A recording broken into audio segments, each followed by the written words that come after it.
Welcome everyone. We've just read the first 6 verses of Hebrews chapter 11, culminating with these words, "And without faith it's impossible to please him, for he who comes to God must believe that he is, and that he's a rewarder of those who seek him." He who comes to God must believe that he is. But what if that isn't you? What if you don't believe that God exists? What if you once did believe that God exists, but now find yourself doubting? What if you class yourself as being an atheist or an agnostic? Over the next 25 minutes or so, we're going to explore together why a belief in God is both rational and logical by looking at some of the arguments and evidences for the existence of God. My own belief in God is not down to blind faith. I have a background in science and mathematics. I have a sceptical mind. I question what I'm told. I don't just accept the evidence of God simply because I was brought up in that way. I don't accept the evidence of God just because my family accepts it. My own belief in God requires more than that. Think about this exchange of text messages. Do you believe in God? Yes. What's your evidence for a belief in God? My belief in God isn't based on evidence. There's more to it than that. Really? Do you believe in the Easter Bunny? No, don't be daft. Why not? Because there's no evidence for it. Exactly. Oh. And our belief isn't based on just blind faith. We don't believe in God just because someone told us about God or someone told us that we should believe in God. Needing evidence for a belief in God is not a sign of weak faith. When Thomas had doubts about the resurrection, Jesus provided the evidence for him. He didn't berate him or belittle him for his need for evidence. Seeking evidence is not a bad thing. Refusing to accept it is. As Paul writes in 1 Thessalonians, "But examine everything carefully, hold fast to that which is good." Those who have beliefs should not be scared to test them. Those who don't have a belief shouldn't be scared to test their unbelief. We're going to look at 2 of my favourite arguments for the existence of God. The first of these is the cosmological argument. And the cosmological argument is a deduction from the existence of the universe to a first cause. And deduction is a form of argument where the conclusion necessarily follows on from the premises if the argument is valid and sound. The classic example is as follows. Premise 1, Socrates is a man. Premise 2, all men are mortal. The conclusion, Socrates is mortal. And the argument is valid because there's no contradictions, there's no circular reasoning. And the argument is sound because both premises are true, and therefore the conclusion is true.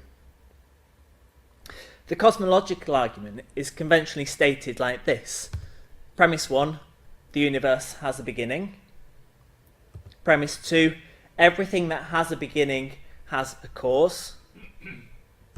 Conclusion, therefore the universe has a cause. And this argument is valid. It's the same form as the Socrates examples. There's no contradictions. There's no circular reasoning. But is the argument sound? Are the premises true? And it's not surprising that until recently, the universe was thought to be essentially static and unchanging in time. In 1929, Edwin Hubble, after whom the Hubble Space Telescope is named, discovered that the universe was expanding. And this didn't fit in with what Einstein thought was happening. And like Einstein, 3 scientists called Bondi, Gould and Hoyle were unhappy with the idea implied by Hubble's observation that the universe is expanding. And they created a theory which was called the steady state theory. And the theory stated that as the universe expanded, new matter was created in the widening gaps between the galaxies. The theory was published in broad terms in 1949 and a mathematical account of the theory later the same year. In 1965, however, microwave background radiation was discovered. This radiation is the same in all directions. And there wasn't any way in this steady state theory to explain why this radiation was there. Based on astronomical observations, physicists made calculations tracing the expansion of the universe back to the first few moments of the universe. And right now, the earliest moment that scientists talk about occurs at 1 times 10 to the power of minus 43 seconds, i.e. 0.00043 zeros and then a 1 after the initial moments of the Big Bang. And this is what's known as the Big Bang theory. And although the Big Bang theory is famous, it's also widely misunderstood. A common misperception about the theory is that it describes the origin of the universe. And that's not quite right. The Big Bang is an attempt to explain how the universe developed from a very tiny, very dense state into what it is today. It doesn't attempt to explain what initiated the creation of the universe, or what came before the Big Bang, or what lies outside the universe. And another misconception is that the Big Bang was some kind of explosion. That's not accurate either. The Big Bang describes the expansion of the universe. Its name arose, it was given in kind of a derogatory way by a scientist who didn't agree with the theory. The Big Bang theory wasn't very popular amongst scientists because they thought it laid open the doors to religion. One reason for initial resistance to the Big Bang theory was that, unlike the rival steady-state hypothesis, it proposed that the universe had a beginning, a proposition that for some had unwelcome religious implications. Andrei Zanadav, Stalin's chief ideologue, in a speech given in 1947, describes the scientists who are chief proponents of the Big Bang theory as falsifiers of science who want to revive the fairy tale of the origin of the world from nothing. So the Big Bang theory was not readily accepted to start with because the implications for religion it had. Going back to the premises of the cosmological argument, the first premise seems to be universally accepted. In a lecture entitled The Beginning of Time, Professor Stephen Hawking said all the evidence seems to indicate that the universe has not existed forever, but that it had a beginning about 14 billion years ago. And the second premise is also generally accepted. It's our experience that things don't come into existence without a prior cause. In fact, the whole of the scientific enterprise is based on the principle that things have causes. And it has been objected that electrons can disappear and reappear in another location, but it seems that these electron fluctuations are not uncaused, but depend on the fluctuations in the surrounding vacuum. So as both premises appear to be true, the argument is sound. Therefore, the conclusion is true. The universe has a cause. And what can we say about that cause? Well, it has to be something outside of the universe, doesn't it? i.e. outside of space and time. So immaterial and eternal, something that's ageless, something that's always existed. It has to be something with the power to cause the Big Bang and thus create the universe. And the only thing that fits all of these characteristics is God. And if you're in a questioning mood, and I hope you are, you should be thinking, okay, God created the universe. Where did God come from? And logically, we've got two choices. Either God has always existed, or something or someone created God.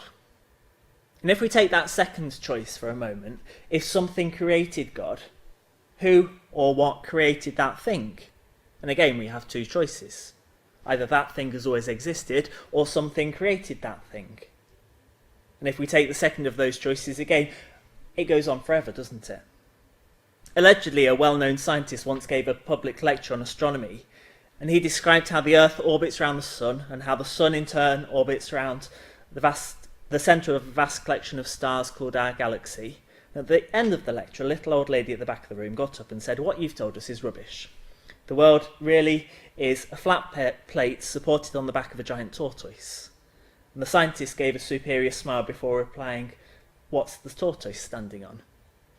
"You're very clever, young man. Very clever," said the old lady.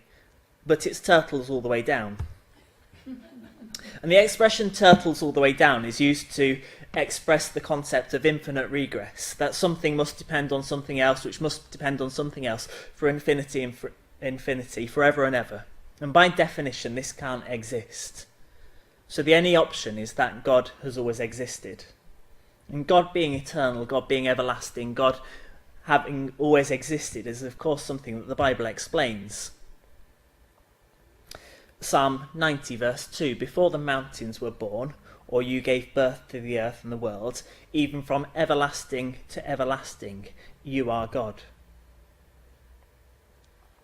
Your throne is established from of old, you are from everlasting, that's Psalm 93. And in Deuteronomy 33, we read, the eternal God is a dwelling place. So that's a brief summary of the cosmological argument. The next thing I want us to have a look at is the teleological argument, and specifically at the anthropic principle. And they're fancy words, aren't they? Put simply, the teleological argument just says that if things look like they are designed, they probably are. And anthropology, we've heard of that word, it's the study of humans and society. The anthropic principle explores how the universe seems to be just right for human life. So much just right that it looks as if it had been designed that way. And the term was first used by an astrophysicist called Brendan Carter in 1974, and an awful lot has been written about it. Another astrophysicist called Paul Davies wrote a book about the anthropic principle, but named it the Goldilocks Enigma, why the universe is just right for life. And that's a name that perhaps we understand a little bit better. We all know the story of Goldilocks. We know the story of the three bears and how Goldilocks tries the 3 bowls of porridge and sits on the 3 chairs and lies down on the 3 beds, but each time it's only baby bear's porridge or chair or bed that's just right.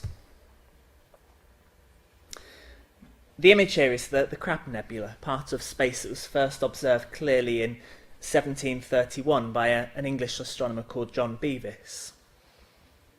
Discoveries in physics and chemistry and cosmology suggest that the existence of a stable universe providing an environment that can sustain complex life is a remarkably delicate phenomenon. It's becoming increasingly clear from mathematical models and computer simulations that the formation of galaxies and stars and planets depends on many physical constants having very precise and very carefully coordinated values.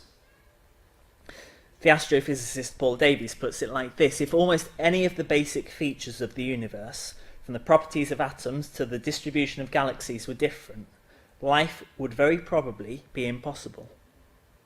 Many physicists and astronomers have been struck by the surprising nature of the findings. The Nobel Prize-winning physicist Arno Pentsiев, one of the discoverers of the cosmic microwave background radiation, reacted like this: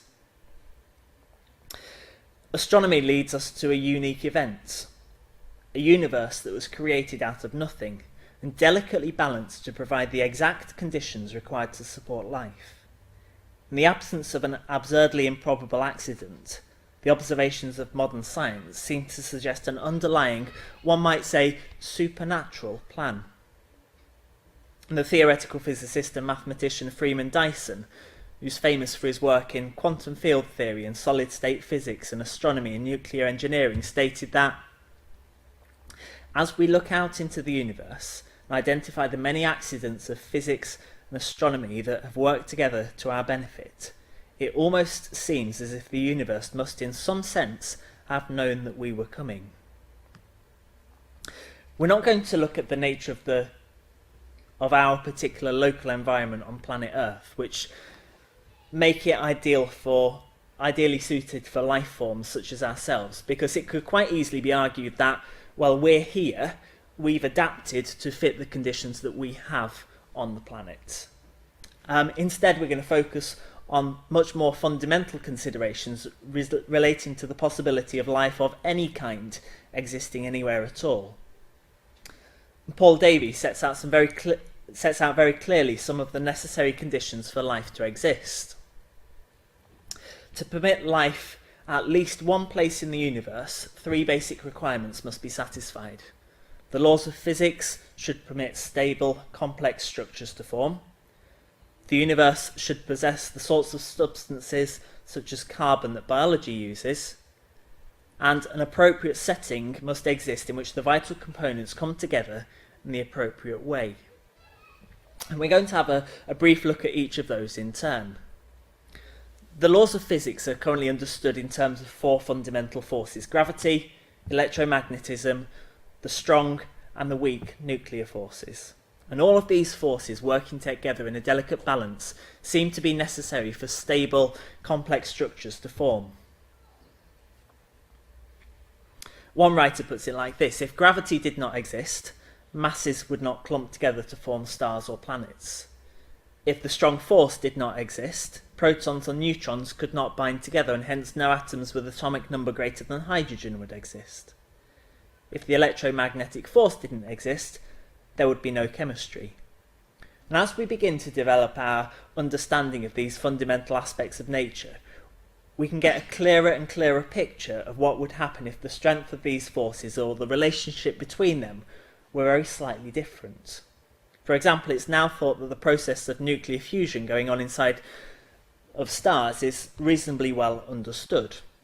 Stars are held together by gravity, and the pressure exerted by gravity squeezing it all together on the interior leads to the production of energy by the breakdown of the atoms. The force of gravity is extremely weak compared to the electrical forces that bind atoms together and keep them from collapsing, which is why stars have to be enormously large in order to begin to exert enough pressure on the atoms at their centre to start the nuclear furnaces burning. However, the formation of a stable nuclear furnace, such as our own sun, that's able to burn for billions and billions of years and supply the constant source of energy that sustains all life on Earth, requires a remarkable coincidence between the strengths of the forces involved. And Paul Davies puts it like this: an alteration in, say, the strengths of the gravitational force by a mere 1 part in 10 to the power of 40 would be sufficient to throw out this numerical coincidence. In such a world, all stars would then either be blue giants or red dwarfs. And the number that Davies gives, 10 to the power of 40, is scientific notation for 1 followed by 40 zeros, or in other words, 10,000 billion, billion, billion, billion. If 1 in that massive number was changed, it wouldn't work. And it's the discovery of this astonishing level of precision in the balances between the forces that is needed to form such fundamental structures as stars that has raised the puzzle for scientists to explain. The laws of physics also attempt to describe the properties and the behaviour of the fundamental particles that make up the material world. All of the matter that we have been able to directly detect and investigate, including the matter that makes up the Earth and ourselves, consists of atoms of a few dozen different types, known as the chemical elements.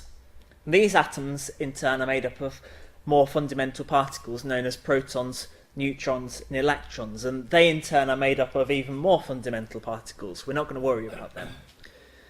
Each of these fundamental particles, the protons, the neutrons and the electrons, has a property, its mass, which determines how the force of gravity affects it and how it will react with other particles. And protons and neutrons each have around 2,000 times as much mass as an electron, but roughly the same mass as each other. And it's becoming clear that these exact values of the masses for different fundamental particles and the relationships between them are crucial in determining the overall composition and the properties of the matter in the universe. For example, there's a very slight difference between the mass of a proton and the mass of a neutron. A neutron has around 0.1% more mass than a proton. So tiny, tiny differences. And remarkably, it seems that this small difference needs to be very precisely set to allow the universe in order to develop the complex material structure at all. If the mass of a neutron was 0.2% higher than a proton instead of 0.1%, then protons wouldn't be able to form together to produce deuterium, so stars wouldn't be able to use the hydrogen to release energy. fusion in stars works by hydrogen combining together to form deuterium. On the other hand, if the mass of a neutron was slightly closer to the mass of the proton, then almost all of the hydrogen would be rapidly converted to helium almost instantly, and the lifetime of the stars would be drastically reduced. And stars play a significant role in the second basic requirement for any form of life that we've listed: the production of the sorts of material substances that can be used to produce complex life. In the current scientific models of the universe, all of the chemical elements, apart from hydrogen and helium, are thought to have been formed in the nuclear furnaces of the stars. Hydrogen atoms are fused together in these reactions to form helium, and then helium atoms are fused together in processes that lead to the heavier elements, including all of those that make up the planets such as Earth and complex life forms such as ourselves. There's a major problem, though, with forming elements in this way. When two helium atoms fuse together to form beryllium, the result is very unstable, and it will fall apart almost as soon as it's formed. This seems to allow little opportunity for a third helium atom to become fused in order to create carbon. You might remember from school days, helium has got two protons. When two of them fuse together, we get something with 4 protons. If another 2 can fuse with it, you then get an element with 6 protons, which is carbon. And nobody could see how to make the process of nuclear fusion in stars sort of mathematically create any significant quantities of the heavier elements such as carbon and oxygen, until the physicist Fred Hoyle suggested in 1954 that there might be a remarkable coincidence in the properties of carbon and oxygen. And he suggested that the nuclei of carbon atoms might have a special excited state at a very specific energy level that corresponds to the energy level of the beryllium nucleus plus a helium nucleus. And he also suggested that oxygen would fail to have this same kind of excited state. You might remember from school science that oxygen has 8 protons, so carbon's got the 6.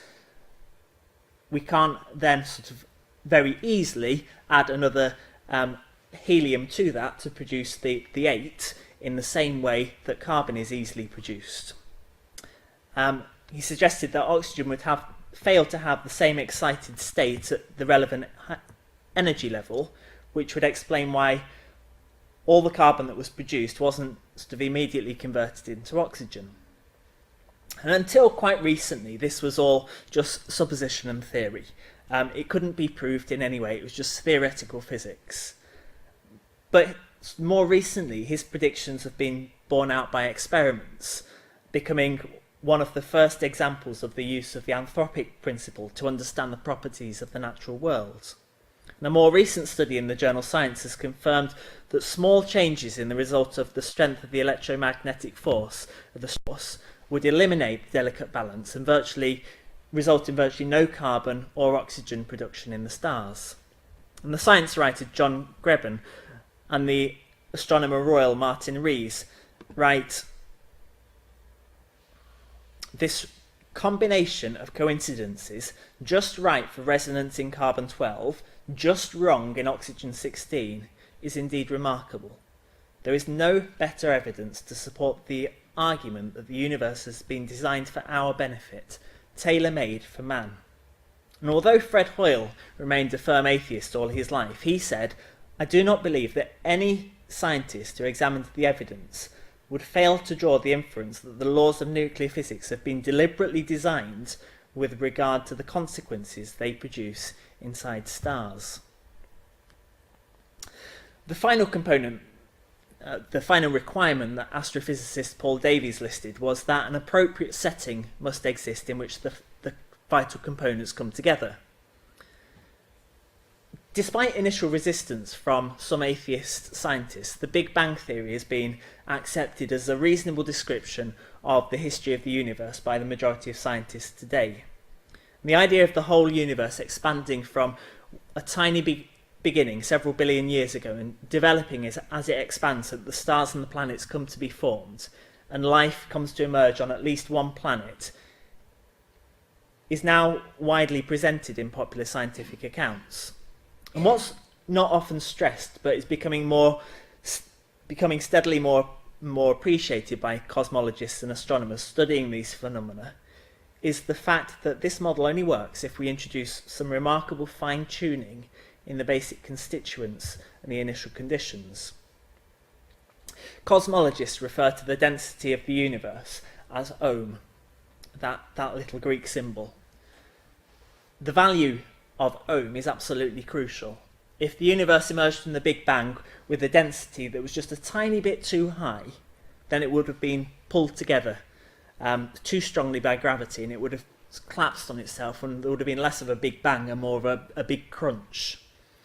On the other hand, if the density were too little, just a tiny bit too low, then the expansion would spread the material of the universe too thinly for galaxies and stars to form together or for any interactions at all. And both of these are runaway processes. If the density is too large, it gets rapidly larger and larger and larger as the universe collapses. If the density is too small, it rapidly gets smaller and smaller as the universe spreads out. However, the Big Bang model suggests that we're now 13.7 billion years away from the Big Bang, and the universe clearly contains very many stars and galaxies. And this implies that the value of the density at the beginning must have been very close, indeed to the critical just right value, which is denoted by setting ohm as 1. And John Gribbin puts it like this: in order for the universe to have lasted that long, but not to have spread itself so thin that stars and galaxies could not form at all, the value of ohm in the first second after the beginning must have been very close indeed to 1. In fact, any deviation from 1 must have been smaller than 1 part in 10 to the power of 15, so 1 with 15 zeros on the end. And there are so many other values within the universe that have to be just right. Andrew's talked in the past about how the planet Earth is just the right distance away from the sun, how the relative mass of the moon and the Earth means that the tides exist that keep the oceans flowing, but they're not so strong that the world is destroyed by the oceans, and lots of other things as well. The best current scientific theories of the universe seem to require the strengths of the fundamental forces and the properties of the fundamental particles to be very precisely chosen in order to allow a complex, stable universe to exist at all. Moreover, the Big Bang model only describes a universe with complex structure if the initial conditions, including the overall amount of matter and its distribution, are specified with enormous precision. In a book by Stephen Hawking and Leonard Lodinoff, they write,